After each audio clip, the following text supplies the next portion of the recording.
काफ़ी दिनों के बाद 15 ईयर्स के बाद में जो हम लोग यहाँ गाँव आए और कोविड के दौरान आए।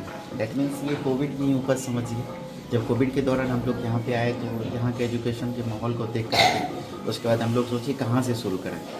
तो जो भी आसपास के बच्चों से मिल रहे थे, मिलने के बाद लग रहा था कि नहीं, ये बेसिक एजुकेशन ही, फाउंडेशन ही यहाँ का पूरी तरह से रॉन्ग हो चुका है। तो उस फाउंडेशन पर वर्क करना ज़रूरी था, क्योंकि यदि हम बैक में जाएं अप्रॉक्स 20 ईयर्स में इंग्लिश स्कूल की संख्या जितनी ये रूरल एरियाज़ में इंक्रीज़ हुआ है उसकी संख्या बढ़ी है, लेकिन यदि आप इसके ओवरऑल परफॉर्मेंस को देखिएगा तो वो बिल्कुल डाउन गया है। तो इस चीज़ को ध्यान में रखकर मुझे लगा कि नहीं, यहाँ पर एक इंग्लिश स्कूल जैसा होना चाहिए और जो पेरेंट्स और बच्चों के बीच जो एक ब्रिज गैपिंग जो बनते जा रहा है उसको पाटने की ज़रूरत है, उस पर वर्क करने की ज़रूरत है। तो हम लोग उसी पर वर्क किए और education tree public school bus उसी का एक समझ लीजिए परिणाम है। एक अच्छी कोशिश थी हम लोगों की शुरुआत की। और दूसरी बात है, जैसे बहुत ऐसे रूल्स और रेगुलेशन थे हम लोगों के स्कूल के अंदर जो कि हम लोग ने नए तरीके से ईजाद किया, जो शहर में देखा, दिल्ली में देखा, गुजरात में देखा, और उसके अनुसार सोचा इसमें कुछ चेंजिंग लाए कि बच्चे यहाँ से कुछ बेहतर करें। हमारे एरिया का पढ़ाई लिखाई पहले से भी अच्छा बल रहा है, लेकिन इस बीच में डिसिप्लिन के अभाव में भटकाव ज़्यादा हुआ है। बच्चे, पेरेंट्स अभी भी एबल हैं बाहर पढ़ाने के लिए, बच्चे वहाँ तक पहुँचते भी हैं, लेकिन वो चूँकि डिसिप्लिन को छोड़ करके वो सोचते हैं हम आगे की पढ़ाई करें, आगे कुछ और करना चाहें, और वहाँ वो लुढ़क कर फिर पीछे आते हैं। हम चाह रहे हैं पढ़ाई के साथ साथ डिसिप्लिन मेंटेन करते हुए जाएं। अगर बच्चे डिसिप्लिन में रहेंगे, पढ़ाई थोड़ा नीचे लेवल में भी होगा, निश्चित रूप से वो कुछ ना कुछ कर पाएंगे। यानी सेना में जिस तरीके का डिसिप्लिन का जो पाठ पढ़ाया जाता है वो आपकी स्कूल में बच्चों को भी पाठ पढ़ाया जाता है? हम अपने बच्चे को सबसे पहले डिसिप्लिन की पाठ पढ़ाते हैं, ताकि वो सबसे पहले एक आम नागरिक बने।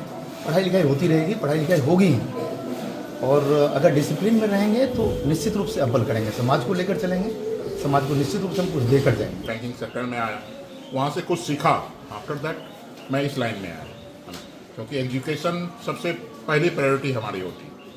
पर देखिए, जितने भी हम लोगों के पास बच्चे हैं, आप देखेंगे कि सभी पेरेंट्स से सिग्नेचर लेकर के आते हैं कि मेरे बच्चे आज मोबाइल सिम नहीं किए। हाँ, मोबाइल सिम नहीं किए। हाँ, डेली का मैसेज है।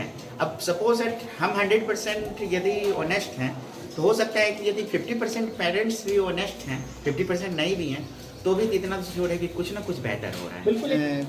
खगड़िया के तमाम लोगों, खास करके पेरेंट्स से ये बोलना चाहता हूँ, अपने बच्चे को डिसिप्लिन का पाठ सर्वप्रथम पढ़ाएं। घर का माहौल बच्चे के लिए प्रति अनुकूल बनाएं, और लोग उस समय जो भी कंपटीशन का एग्ज़ाम आ रहा है उसको आप फेस कीजिए। तो स्वाभाविक है वो, जैसे सपोज एट, ऐसा नहीं है कि मैं सैनिक स्कूल की तैयारी स्पेशलाइज्ड रूप से करवाता हूँ, ऐसा कुछ भी नहीं है। ये रेगुलर क्लास के स्टूडेंट रहते हैं और ये एनसीईआरटी बेस्ड पढ़ाई है। एनसीईआरटी बेस्ड पढ़ाई है, आप अपने सब्जेक्ट पर फोकस कीजिए, उसी से, जैसे मान लिया अब एग्ज़ाम हुआ, एग्ज़ाम के 1-2 महीने पहले उस पर टेस्ट सीरीज कंडक्ट करवा देंगे, ऑटोमेटिक बच्चे रिटर्न में पास होते हैं। हम लोगों का फोकस भी यही रहता है कि आप अपने एनसीईआरटी पर फोकस कीजिए, इधर उधर कहीं भी फ्लक्चुएट करने की कोई भी ज़रूरत नहीं है। और दूसरी बात होती है, जैसे ओलंपियाड की बात करें तो वो पहले से भी उतने पढ़ाई किए हुए थे और ओलंपियाड में ये फ़ायदा मिला उन बच्चों को।